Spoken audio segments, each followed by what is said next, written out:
Recordamos a nuestros oyentes, estamos aquí con Ricardo Aredes, nos está contando la historia del Ingenio Ledesma y también la historia de sus trabajadores, de sus luchas y de su padre, ¿no? Que ha sido un emblema de la lucha en el Ledesma. ¿Cómo habíamos quedado por los años 70 más o menos, no es cierto, Ricardo?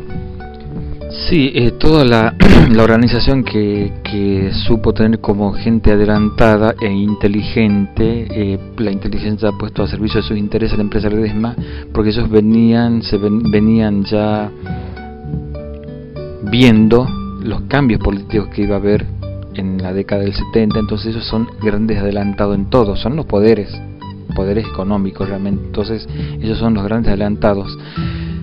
Pero Luis Aredes nunca estuvo solo, nunca él fue una figura así de médico comprometido, pero junto a él, en ese camino difícil de creer que en ese lugar y de sentir que en ese lugar también es la Argentina y que había derechos, porque obligaciones conoce todo el mundo en ese lugar, las obligaciones que tiene, pero los derechos que tiene la gente, sobre todo, no la vivienda, el trabajo, la salud, eso era un gran derecho desconocido en ese tiempo. Entonces Luis Aredes se acuerda y conoce a la gente joven que empezó a llegar a ese lugar y a descubrir, sobre todo,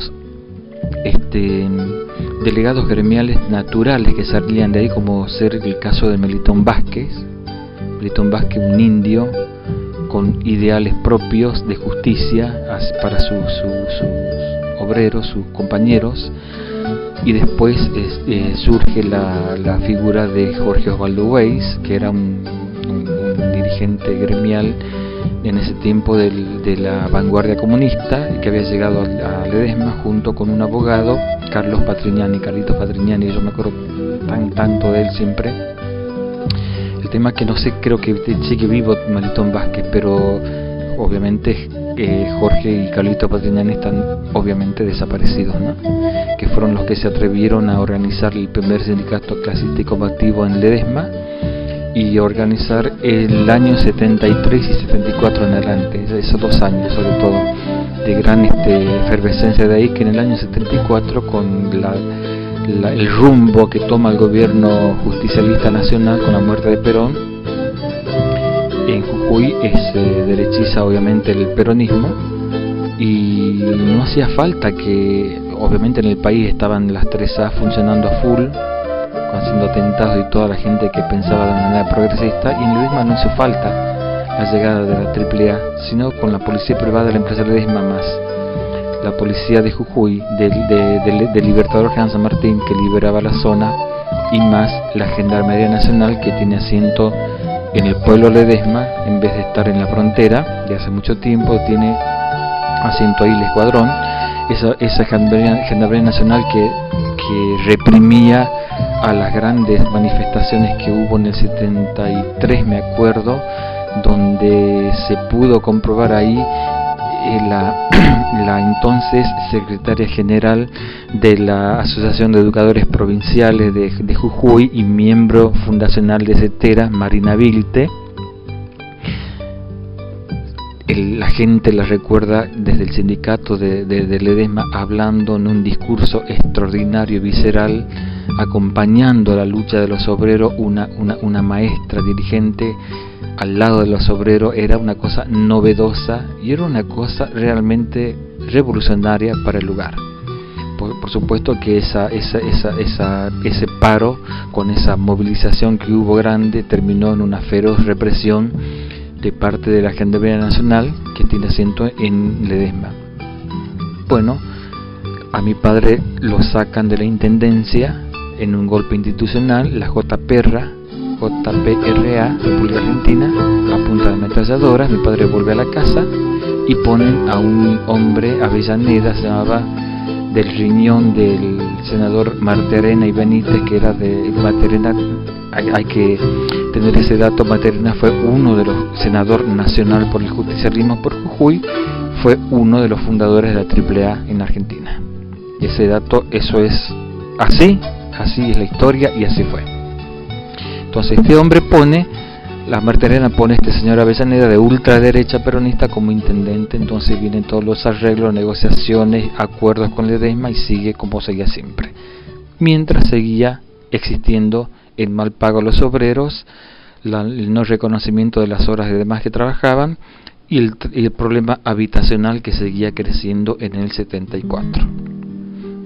Mi padre vuelve al consultorio a atenderme como médico, pero a su vez el sindicato de Ledesma lo contrata como asesor médico de ellos.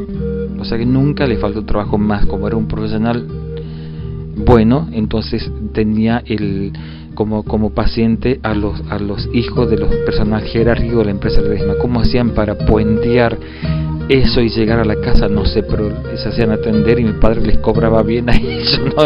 Y no a los obreros sobre todo, ¿no? Que ahí venía la variante de la cuestión económica, mi padre. Y hasta el 70 y... Lo que sí notábamos siempre en el 74, 75 y al principio del 76, que la casa ya era vigilada permanentemente, día y noche, por autos, por gente en las esquinas. Eso lo notábamos mucho. Un día mis padres estaban trabajando, estaba solo en casa y tocando el timbre, eran 3 personas de overol, me acuerdo, que venían en nombre de la Cooperativa Telefónica Libertador a cambiar el teléfono porque había una falla, decían ellos. Cambian el teléfono y ahí empezamos a notar que ya las comunicaciones eran como cortadas, ya sin previo aviso cambian el teléfono, intervienen en el teléfono del año 74 y entonces ya ahí empezamos a notar que ya algo estaba pasando, ¿no?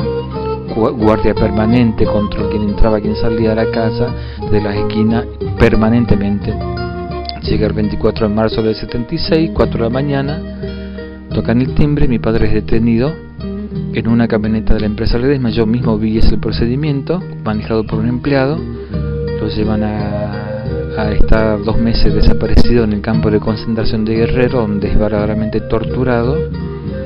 Lo legalizan en la cárcel de Villagorriti y después a los 6 meses lo trasladan en un avión junto a los demás detenidos a la cárcel de La Plata. Sale al año, sale sin documento. Él, como toda persona creo que confiada, se presenta al Distrito Militar Jujuy. Estamos hablando de marzo del 77. Él habla con el entonces coronel Carlos Néstor Bulacio, tiene una entrevista y le dice, porque él quería irse, la familia de mi padre quería mandarlo a España, el lugar que era oriundo la familia de mi padre. Él estaba haciendo la tramitación del documento, se entrevista con el coronel Bulacio y le dice: mire, doctor, hemos investigado todas las denuncias que habían ustedes en este año y no se comprobó nada. Entonces les devolvemos el puesto de pediatra en el Hospital Escolástico Segada de la localidad de Fraile Pintado. Ante esa realidad, él cree, en esa conversación con el militar él cree. Mi padre estaba horrorizada, que quería que se vaya. Y cuando llega, me acuerdo, cuando lo liberan y llega Libertador, se produce una gran manifestación de recibimiento de la gente en marzo del 77, una cosa increíble. Llegaba el médico y a su vez ya mi padre empezaba a conocer a las primeras madres desaparecidas, a conocer esa figura de desaparecido, a llamarle la atención. La gente quería hablar, contarle que no sabía nada de sus hijos hace un año, si no sabía nada. Mi padre desconocía todo ese término de desaparecido.